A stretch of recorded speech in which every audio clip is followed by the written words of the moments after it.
Bueno, para mí la imagen es la representación visual de la realidad o de la imaginación.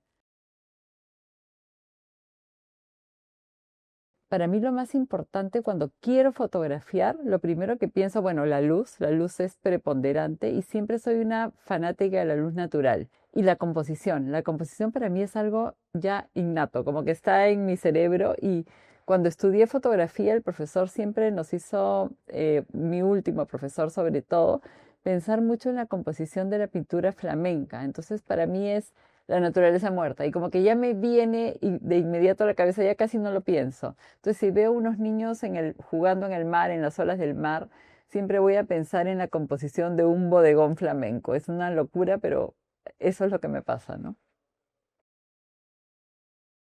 A mí se me hizo difícil el cuarto oscuro, porque yo ya aprendí mayor, ¿no? Y ya había estudiado educación. Cuando empecé a estudiar fotografía, ya era la etapa digital, pero de todas maneras hicimos la parte analógica.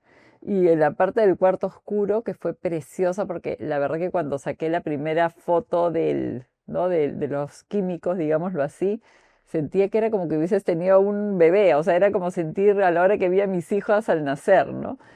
Pero de todas maneras, esa sensación de meter en el barril el rollo y el film y toda esa cosa era una cosa que se me complicaba un montón. Esa parte se me hizo súper complicada porque ya estábamos en la era digital. Pero fue creo que de lo que más aprecié aprender, porque por más que decías, ¿para qué estoy aprendiendo esto cuando ya estamos en la época digital y voy a usar una cámara digital? Pero hoy en día lo agradezco totalmente porque creo que entendí el proceso de la fotografía y lo recomiendo totalmente. Recomiendo que si alguien va a estudiar fotografía, se meta al laboratorio, que de alguna manera vea la forma de aprenderlo. Bueno, yo creo que el archivo es muy importante porque el archivo es la memoria. Si las personas no conocen su historia, muchas veces volvemos a repetir lo que no estuvo bien en algún momento. O también puede ser que olvidemos todo nuestro pasado. Bueno, yo he trabajado en muchísimos archivos, pero creo que voy a hablar de uno de esos archivos que para mí fue muy importante porque es peruano, que hizo muchas conexiones, ¿no? Este archivo, yo quería hacer una ventana de negativos de vidrio, porque me habían contado la historia de que en un pueblito las personas para ser más modernas o para modernizar sus casitas utilizaban los negativos de vidrio como luna. Entonces hacían como algunas especies de vitrales donde ponían estos negativos con las imágenes y cuando entraba la luz del día, estas imágenes se trasladaban a las paredes y las casas se convertían como espacios con fantasmas. Y yo dije, qué maravilla poder reproducir eso. Entonces comencé a buscar estos negativos. Y un amigo que es anticuario me dio unos que eran de Lima. Entonces cuando los vi dije, no, estos no me sirven porque en realidad yo quiero que sean de la sierra, porque la idea era que eran de los Andes. Entonces buscando me dio otros que eran de un jaujino. Jauja había sido la primera capital del Perú y en su momento había tenido este gran hospital para personas que estaban enfermas que venían a recuperarse de enfermedades de los bronquios, porque así como ustedes sabrán, Jauja era como un paraíso, ¿no? Tanto así que en países como en España o en Argentina se utiliza mucho el término de país de jauja, o sea, lo que viene del paraíso es de jauja. Inclusive tenemos al gran Edgardo Rivera Martínez que escribió el libro de País de Jauja. Entonces dije, bueno, los negativos eran maravillosos porque eran muy fantasiosos. Este hombre, Teodoro Bullón, que había vivido en la plaza, para mí es un fotógrafo fantástico. Entonces yo comienzo a revisar estos negativos por haber estado abandonados tanto tiempo y parece que habían estado a la vera de algún lugar donde había agua. Se habían llenado de hongos, pero esos hongos habían convertido las imágenes en especies de fotoesculturas, ¿no? Entonces, eso me pareció fantástico. Entonces, utilicé esos negativos de Teodoro Bullón pero resaltando el hongo, que era el trabajo que la naturaleza había hecho y el paso del tiempo y la falta de memoria había funcionado de esa manera, ¿no? Entonces, bueno, con eso hice una gran muestra y se llamó fotografía indeleble, justamente. ¿Por qué? Porque Teodoro Bullón tenía unas cajitas donde guardaba los negativos y se había mandado a hacer un sello. Y decía fotografía indeleble. Y yo decía, ¿por qué él usaba el término fotografía indeleble? Y revisando cartas que él tenía, porque bueno, me puse a investigar sobre Teodoro Ullón y llegué a la conclusión de que él, para vender sus fotos, él hacía esta competencia contra los óleos, ¿no? Que en esa época, pues tener un retrato en óleo era lo que nunca se iba a malograr. Entonces él decía, pues una foto nunca se va a borrar. Entonces por eso utilizaba este término de fotografía indeleble. Esas son mis suposiciones. Bueno, entonces la muestra se hizo, pero en ese momento no conocíamos a nadie de su familia, ¿no? ¿Quién sería este Teodoro Ullón? Y me acuerdo que la noticia salió con unas semanas de anticipación y apareció la familia. Y bueno, hicimos una relación maravillosa con ellos. Inclusive conocí al nieto que vivía en Nueva York y hoy en día es una persona que trabaja como extra en el cine y es un antropólogo que estudió acá en la Católica, un chico espectacular. Y así formamos una amistad con la familia de Teodoro Bullón. Y con ese archivo yo luego seguí trabajando muchas derivaciones de lo que fue trabajar un archivo fotográfico. Entonces después mandé imprimir fotografías digitalizadas actuales y convertí esos archivos en unas sociedades vivas, ¿no? Basándome en el folclore o en la artesanía, en las piezas populares peruanas. Hice especies de tablas de sarguas, retratos, textiles, pero todo hecho en base a la fotografía. Entonces pienso que le di una nueva vida a cómo trabajar el archivo.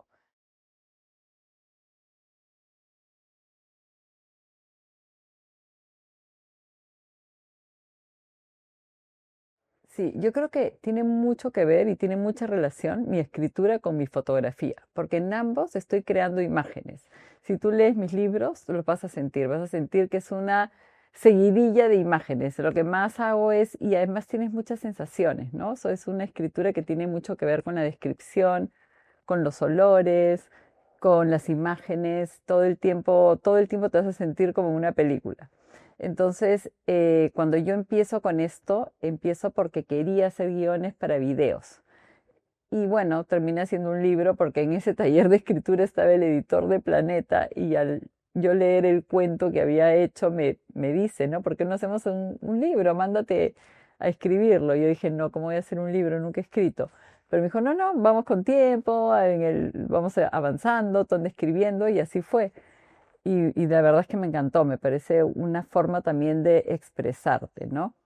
Bueno, el primer libro, A la izquierda en el desvío, es un libro de relatos, en el cual yo hablo básicamente de mi infancia en una cooperativa azucarera con mis hermanos, que éramos 6 hijos, y cómo vivíamos nosotros en ese momento de la revolución militar en Perú, ¿no? Cómo todo va cambiando, cambia el uniforme escolar, cambia la forma de enseñanza, teníamos marchas, la forma de aprender siempre el himno nacional, cómo también hay toda esta educación cívica y cómo nosotros nos vamos metiendo en todo esto. A pesar de que el Perú se estaba transformando, cómo nosotros como niños vivimos todo esto de una manera muy feliz, ¿no? Cómo el mundo, cómo los niños se adaptan y cómo vamos creciendo en esta nueva vida, en este nuevo país, que nunca vuelve a ser el mismo. Y nosotros transformamos esa infancia en una experiencia distinta, ¿no? Y creo que el libro va de eso, va de ese momento político en el Perú a través de la mirada de un grupo de niños. El nuevo libro se llama El tropiezo del sol, habla sobre migraciones, habla sobre dos mujeres que migran, una que migra desde Perú, pasa por Colombia, llega a México, y otra mujer que migra de la India, que migra después de un terremoto terrible. Ambas a la vez son mujeres desarraigadas, que han salido de su cultura, de su espacio y que están buscando cómo sobrevivir a esta nueva etapa, ¿no? Y se empiezan a cuidar y son mujeres cuidadoras y todo el libro se trata de eso, de empatía y de mujeres que se van cuidando una a la otra a través de situaciones tremendas, ¿no? Pero en que encuentran en esta sororidad, en esta empatía, la forma de sobrevivir. Bueno, cuando yo estudiaba, sobre todo el último año que hicimos como un curso máster de fotografía, el profesor no nos dejaba usar la cámara. Por los primeros 6 meses, a pesar de que el curso solo duró un año, nos prohibió usar la cámara de fotos. Solo teníamos que hacer investigación. Justamente mirar fotógrafos, leer libros, mirar películas, leer sobre religiones, entender, yo creo que era entender el mundo, ¿no? Como dice esa frase de Susan Sontag, que la vocación de la fotografía es explicarle el hombre al hombre. Y yo creo que eso es lo que él quería que nosotros entendamos, que esa era la clave de todo. Y entonces, a raíz de eso, yo fui pues acumulando un montón de libros. Estas fueron mi fuente de inspiración. Yo busco el compartirlo, ¿no? Porque entiendo que aquí en Perú nosotros tenemos una brecha gigante de libros de fotografía para los jóvenes que están estudiando ahora foto, comunicaciones. No es tan fácil, no es tan asequible conseguir libros de fotografía, digamos, de esta forma o este nivel de libros de fotografía. Por eso es que decidí armar este espacio en el mes de la fotografía, donde cualquier persona, cualquier chico joven, cualquier interesado en la fotografía pueda venir, sentarse, pasarse horas mirando libros sin tener ninguna restricción. La verdad es que mi proceso es bien distinto en la fotografía y en mi investigación para el trabajo de archivo. Por ejemplo, yo me apasiono con un tema. Mi último tema antes de escribir el libro fue Operación Peter Pan, que se trata de unos niños que fueron en la época, en el año 60, después de la Revolución Cubana, la Iglesia Católica y la CIA se unen para convencer a los papás que los niños deberían ser sacados de Cuba y llevados a la Florida, ¿no? Y esa operación se le llamó justamente Operación Peter Pan porque los niños volaban en los aviones de Panam a la Florida, al país de nunca jamás, y eran como los niños perdidos. Entonces encontré un video donde se le explicaba a los niños por qué esto era bueno, pero ese video a la vez tenía unas imágenes muy, muy crueles y muy dolorosas. Y ese video lo encontré en internet. Y de ahí decidí juntarlo con el video de Peter Pan de Walt Disney, donde Wendy, cuando extraña a sus papás, regresa. Entonces era como en la vida real eso no ocurría, pero en los dibujos animados sí ocurre, en la fantasía puede pasar.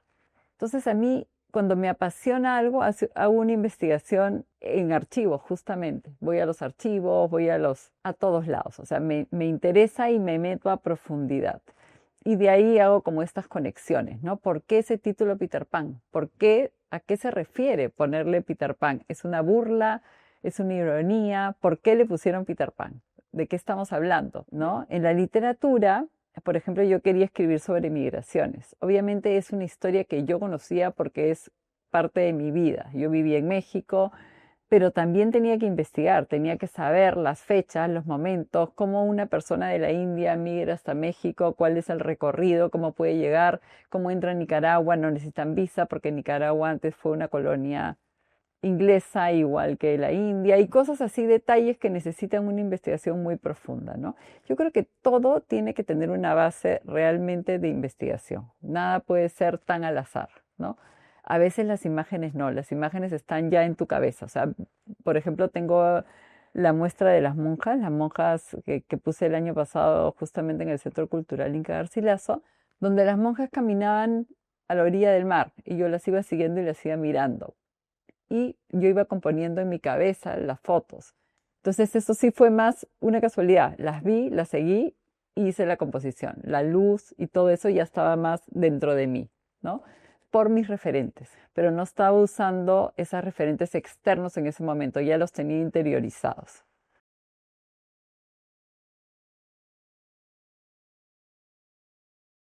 Bueno, me parece que para mí la fotografía ha cambiado mucho mi perspectiva sobre la fotografía. Pienso que hoy en día es muy importante cuando fotografías algo o a alguien, compartir con esa persona lo que has tomado, lo que has hecho, ¿no? Eh, Hace poco estuve en África, ya no hace tampoco, ya son 2 años, en la Bienal de Lubumbashi, y justamente llevé el trabajo que hice sobre Teodoro Bullón. Era una bienal preciosa porque la idea de esa bienal era formar una comunidad. Se llamaba Toxic City y hablaba de una ciudad que estaba muy ¿cómo se dice? Muy contaminada por la minería informal, por la minería ilegal y aparte donde hay mucha esclavitud infantil, muchos niños que trabajan en esa minería y que se están contaminando.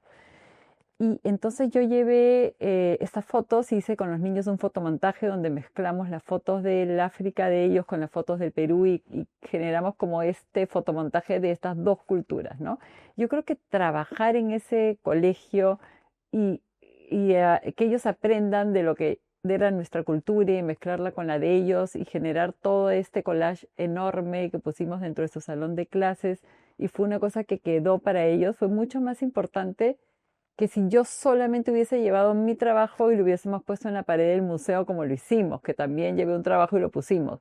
Pero fue muy diferente el momento de la inauguración cuando llegaron los niños del colegio que ya habían participado en el fotomontaje y habían entendido todo este proceso y valorado lo que era trabajar como parte de una comunidad.